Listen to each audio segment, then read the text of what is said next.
오늘 대림절 세 번째 주일에 이 말씀 함께 나누려고 합니다. 자, 첫 번째 주일은 좀 비우며 사는 것, 채우는 쪽이 아니라 우리가 비우며 사는 그 마음에 우리 주님이 찾아오신다. 지난번 두 번째 뭡니까? 자비를 베푼 자. 내 입장에서 이기적인 이웃이 아니라, 나에게 필요한 이웃이 아니라 그의 입장에서 그에게 필요한 이웃으로 살아갈 때 이것이 이웃사랑이고, 그 마음 가운데 주님이 찾아오신다. 오늘 세 번째가 이겁니다. 여러분의 마음은 어떤 상태입니까? 유연한 마음 상태입니까? 흡수가 잘 되시던가요? 하나님의 음성이 들리십니까? 아니면 이미 굳어져 있어서 내 말만 하고 하나님의 말씀이 들리지 않고 어린아이와 같은 마음이 아니어서 그냥 다 배출되어 버리는, 여러분 혹시 그러한 상태로 살아가고 계시지는 않은지 오늘 말씀을 통하여 스스로 한번 점검 진단해 보시기를 바랍니다. 오늘 솔로몬이요, 하나님께 간절한 기도를 드려요. 오늘 본문 4절 하반절에 보시면 솔로몬이 그 제단에 1000번제를 드렸더니, 1000번제는 이 간절함을 표현한 거지요. 너희가 나를 간절히 부르고 찾으면 내가 너희에게 나타날 것이라. 우리 하나님께서 나타나 주십니다. 5절 말씀을 한번 봐주시기 바랍니다. 기브온에서 밤에 여호와께서 솔로몬의 꿈에 나타나시니라. 하나님이 이르시되 내가 너에게 무엇을 줄고 너는 구하라. 자, 구하라는 거예요. 필요한 것을 좀 구해봐. 내가 줄게. 자, 그러자 솔로몬이 이제 잘 보셔야 할 게 있습니다. 뭘 구하는지 보십시오. 6절입니다. 솔로몬이 이르되 주의 종 내 아버지 다윗이 성실과 공의와 정직한 마음으로 주와 함께 주 앞에서 행함으로 주께서 그에게 큰 은혜를 베푸셨고 주께서 또 그를 위하여 이 큰 은혜를 항상 주사. 지금 자신도 같이 누리고 있는 은혜입니다. 큰 은혜. 오늘과 같이 그의 자리에 앉을 아들을 그에게 주셨다. 그 말은 뭡니까? 오늘 내가 이 왕권을 이어받았다, 이 말이죠. 그러니까 아버지 때부터 주신 은혜가 굉장히 풍족했어요. 왕위까지 주셨다면 여러분 이제 가질 것 다 가졌다, 이 말이죠. 자, 오늘 하나님이 나타나셔서 내가 너에게 무엇을 줄까?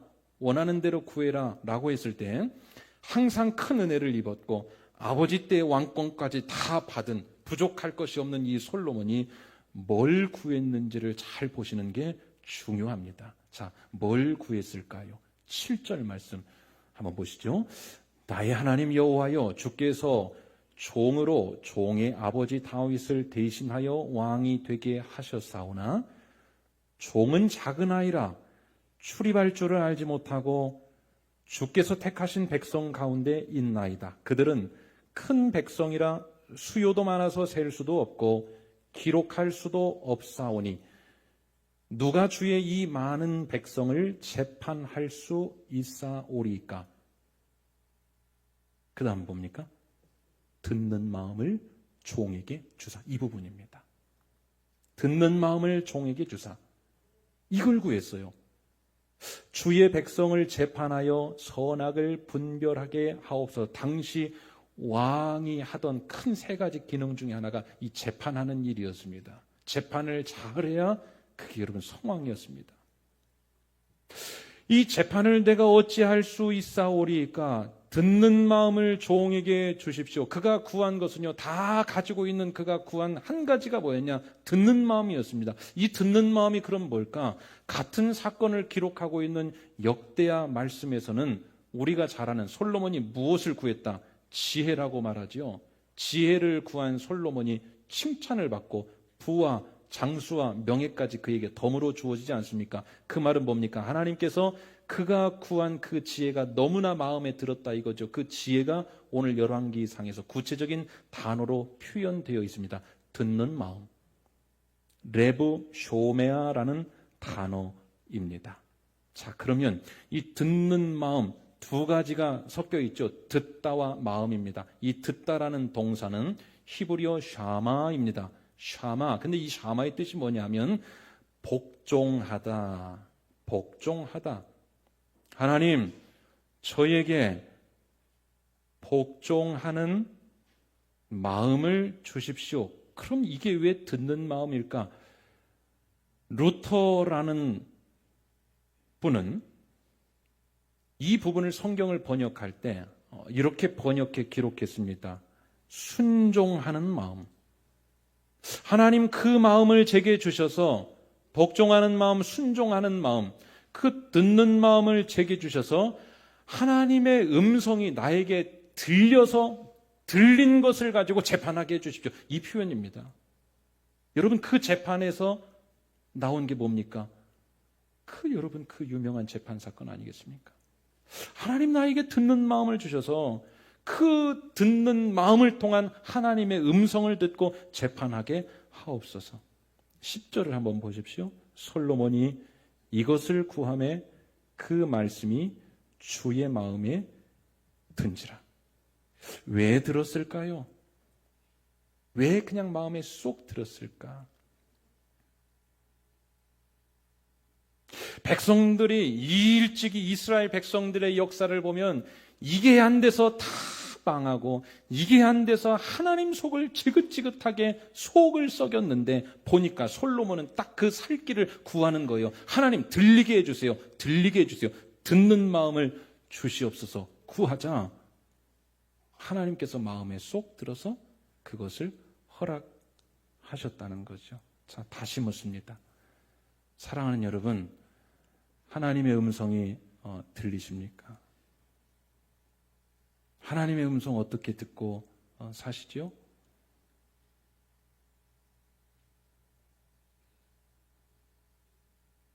하나님은 우리에게 음성을 들려주십니다. 처음부터 그러셨어요. 아담아, 아브라함아, 모세야, 아무개야. 여러분 이제 뒤에 나와요. 이 들리는 게 얼마나 중요한지. 생사가 달려 있습니다. 하나님의 특별한 음성으로 듣기도 하지만 우리의 마음 가운데서 그 음성이 울려나기도 합니다.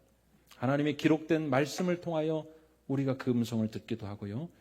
기도하다가 우리의 생각을 통하여 하나님은 말씀하시기도 하는데 분명한 사실은 그 처음부터 지금까지 하나님은 우리에게 말씀을 하시는데 여러분 들리세요? 어떠세요? 들리십니까? 정말로 들리세요? 같은 시대를 살았습니다. 엘리 제사장과 사무엘입니다. 엘리는 나이 많은 제사장이었습니다. 사무엘은 어렸습니다. 같은 시대에 같은 현장에서 사는데 한 사람에게는 들립니다. 사무엘. 그러나 엘리 제사장에게는 들리지가 않습니다.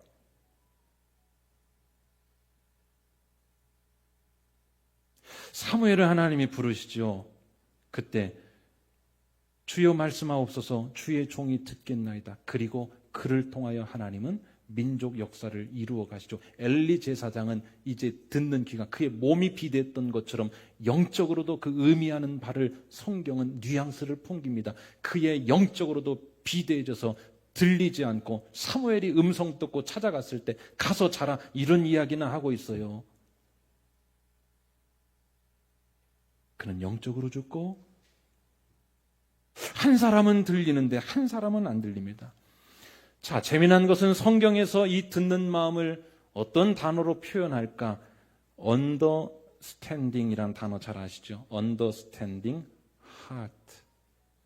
understanding heart. 하나님, 듣는 마음을 저에게 주십시오.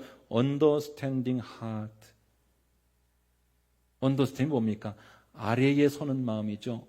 understanding, 아래에 서는 마음, 낮아지는 마음을 말해요. 여러분, 중요한 의미를 우리에게 제공해줘요. 들리기 위해서는, 하나님의 음성이 들리기 위해서는 마음이 낮아져야 한다는 사실. 그래서 하나님은 때로 우리에게 그 음성을 들려주기 위해서 높은 마음으로는 안 들립니다. 시편 1편이 그 말씀이죠. 악인의 길, 죄인의 길, 오만한 자의 자리, 오만한 자의 자리가요, 자리로 표현했지만 사실은 그 안에 이 마음의 상태를 표현하는 뉘앙스가 담겨 있습니다. 오만한 자의 자리는 뭘까요? 높아진 마음을 말하죠. 높아진 마음은 사람의 말이 들리질 않습니다. 하나님의 말씀이 들리지 않아요. 그래서 시편 1편의 마지막 부분은 의인의 길은 여호와께서 인정하시나 악인의 길은 망하리로다. 마음이 여러분 낮아져야 하나님의 음성이 들리죠. 아래에 선다는 것. 여러분의 마음은 오늘 높아져 있는 상태입니까? 낮아져 있는 상태입니까? 광야에서 백성들이 그렇게도 고통스러워했습니다. 광야에서 그들이 힘들었던 것 결국 따지고 보면 딱 한 가지입니다. 안 들려서 그랬어요. 다른 게 없습니다. 안 들리는 거에서부터 시작되었습니다. 안 들어서 그랬습니다. 그래서 여러분 광야는요, 듣기 훈련하는 과정이었습니다. 자, 잘 보세요. 광야의 히브리어 단어가 미드바르입니다. 하나님의 말씀이라는 단어는 다바르입니다. 비슷한 데가 있죠. 바르, 미드바르, 다바르 해석해 볼까요? 광야는 들어야 생존할 수 있는 곳. 그런데 이 백성들이 듣지를 않습니다. 그러자 하나님께서 그 40년 동안 이제 약속의 땅에 가서 이 민족의 약속의 말씀대로 이루어 가셔야 되는데요. 여러분 소통이 돼야 되지 않습니까? 지금도 선교사 훈련 받고 그 처음액한 나라에서 하는 게 언어 훈련입니다. 듣고 들리는 게 되지 않으면 하나님도 쓰실 수 없어요. 그 광야 40년 동안 이 백성들의 마음이 높아지고 들리지 않아요. 들리지 않습니다. 애굽에서 하고 있던 그 태가 그대로 남아있어서 들리지 않을 때 광야 40년 동안 하나님은 이들을 듣기 훈련을 시키셨습니다. 사랑하는 여러분, 이 광야가 우리 인생의 비유가 됩니다. 인생이 광야, 인생은요, 하나님의 말씀이 들려야만 살아갈 수 있다는 사실을 믿으시기를 주님의 이름으로 간절히 축원합니다. 결국 마지막은요, 들리지 않으면 죽습니다. 참 희한해요. 몸하고도 연결됐죠. 사람의 마지막까지, 임종 순간의 마지막까지 남아있는 게 뭡니까? 귀입니다. 성경은 일관되게 말합니다. 듣지 않아서 망한 거야. 광야의 생활은 딱 한 말씀입니다. 너 듣기 훈련시키는 거야. 미드바르 다바르. 여러분 들리세요? 신명기 8장 2절 말씀.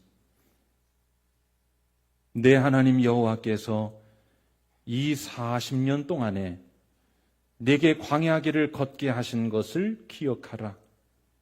이는 너를 낮추시며 너를 시험하사 내 마음이 어떠한지 그 명령을 지키는지 지키지 않는지 알려 하심이라. 신명기 말씀은요, 그 광야 생활 이후에 모세가 이 백성들에게 참 마지막 함축 요약한 설교를 하는 내용이죠. 40년 동안 뭐 한 겁니까? 하나님께서 이 40년 동안의 광야 길을 걷게 하신 것은 너를 낮추시고, 왜요?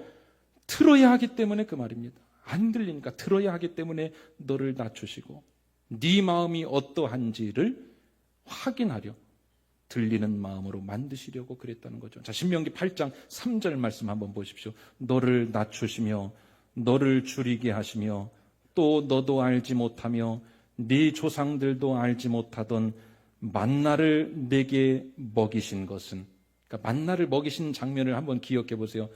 먹을 것 문제로 또 고통당하지 않습니까? 바짝 낮추십니다. 자, 이렇게 하신 이유가 뭐였어요?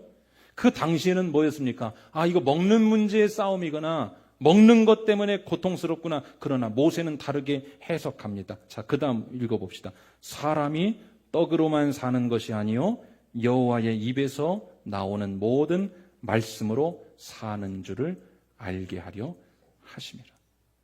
그 사건마다 광야에서 하나님은 그 백성들을 낮추세요. 들리게 하시려고. 신명기 8장 16절. 네 조상들도 알지 못하던 만나를 광야에서 내게 먹이셨나니 이는 다 너를 낮추시며 너를 시험하사 마침내 이제 뭘 주시려고? 내게 복을 주려 하심이었느니라. 사랑하는 여러분, 별것 아닌 것 같은데요, 진리는 언제나 단순합니다. 오늘 하나님의 음성이 잘 들리실 때 여러분의 인생 광야가 잘 이 터널이 통과되게 되는 사실을 믿으시기를 바랍니다. 우리를 참 낮추시는 거예요. 낮춰서 들리게 하는 것으로 광야 학교는 통과입니다. 인생 광야 잘 들리십니까? 들려야 하는데 우리가 오늘 높아져 있지는 않습니까? 높아져 있지는 않습니까?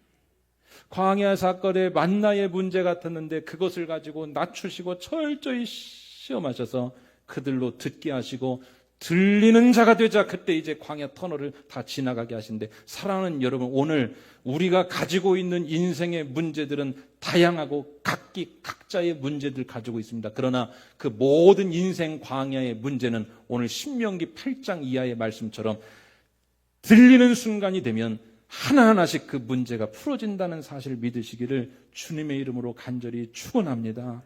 여러분 들리세요? 그래서 하나님은 우리로 때로 낮추세요. 바짝 낮추십니다. 그래야 들리기 때문에. 삼겹살 좋아하십니까? 삼겹살의 종류가 참 많이 있죠. 제가 먹어본 중에서 가장 맛있는 삼겹살은 벌집 삼겹살입니다. 그 벌집 삼겹살이 뭐죠? 칼집을 내놓은 거죠. 이것은 그냥 실패죠. 육즙도 멋지게 질기지가 않습니다. 그냥 녹아버려요. 예, 그렇죠. 연합니다. 부드럽습니다. 먹는 사람 입장에서는 최고지요. 그런데 여러분, 그게 어떻게 만들어집니까? 삼겹살의 입장에서 한번 봅시다. 벌집이 나는 겁니다. 맞죠? 상처가 나는 거예요.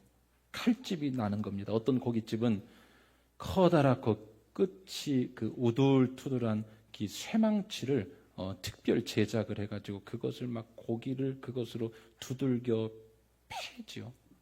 그렇게 한마디로 낮추는 겁니다.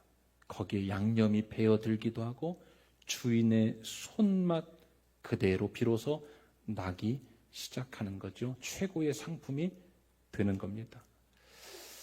여러분, 오늘 우리 삶에 대하여 그렇게 한번 생각해 보시죠. 하나님은요, 저와 여러분들을 오늘도 새롭게 빚으시고 또 새로운 길로 인도하시고, 하나님이 우리를 부르실 때는 후회하심이 없기 때문에 오늘 어떤 상황과 환경과 여건 가운데 혹여 여러분이 머리를 무겁게 하는 문제가 있다 하더라도 하나님은 오늘 우리에게 새 길을 또 여시기를 원하시는데, 우리를 그렇게 멋지게 만드시고 쓰시고 마침내 복 주시려고 먼저 하시는 것이요, 하나님 말씀이 잘 배어들도록 우리를 낮추시고 인도한다는 사실을 믿으시고, 여러분 오늘 인생 가운데 주어진 상황의 어려움의 문제를 그렇게 해석하시기를 주님의 이름으로 간절히 축원합니다. 그게 되면요, 하나님이 또 주실 말씀이 있으시구나. 나의 상황을 통하여 하나님이 나를 또 낮추시는구나.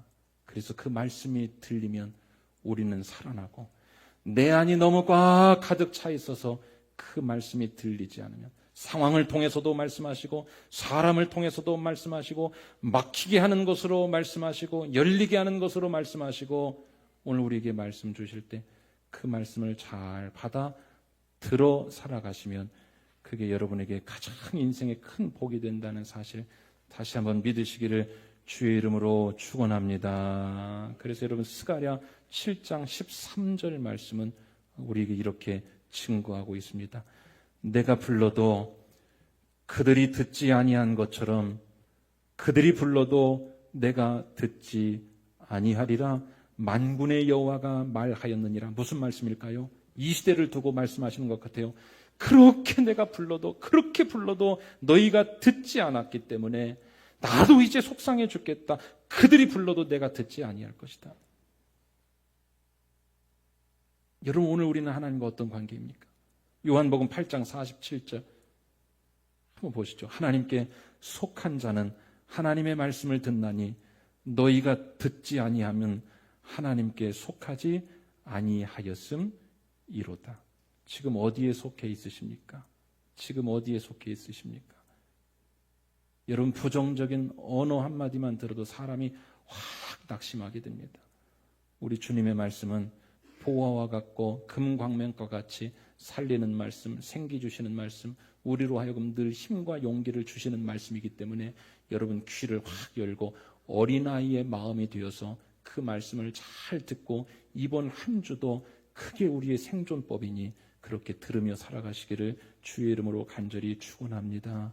듣느냐 안 듣느냐는요, 우리의 영적으로 죽느냐 사느냐의 문제와 저는 직결된다고 봅니다. 살아갈 수는 있어요. 그러나 사무엘처럼 들어야만 우리가 제대로 살아갑니다.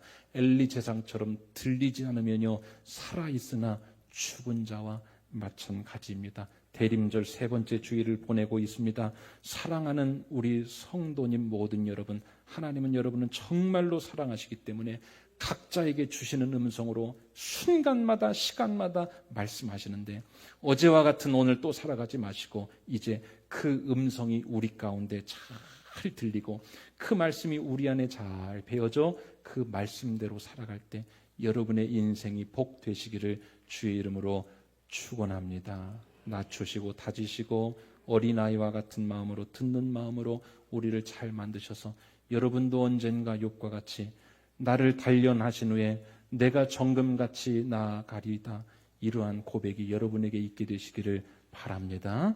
그 어린아이의 마음이 될 때 우리는 이제 부르실 찬송가 442장에 이런 고백을 하는 단계까지 이르러야 합니다. 주가 나와 동행을 하면서 나를 친구 삼으셨네. 우리 서로 받은 그 기쁨은 알 사람이 없도다. 들리는 삶이 되면 그 기쁨에 대하여 다른 음성 들리지 않아도 충분하고 충만하고 기쁨이 넘칩니다. 우리 그러한 마음으로 한번 이 찬양을 통해 한번 새기고 또 결단하시길 바랍니다.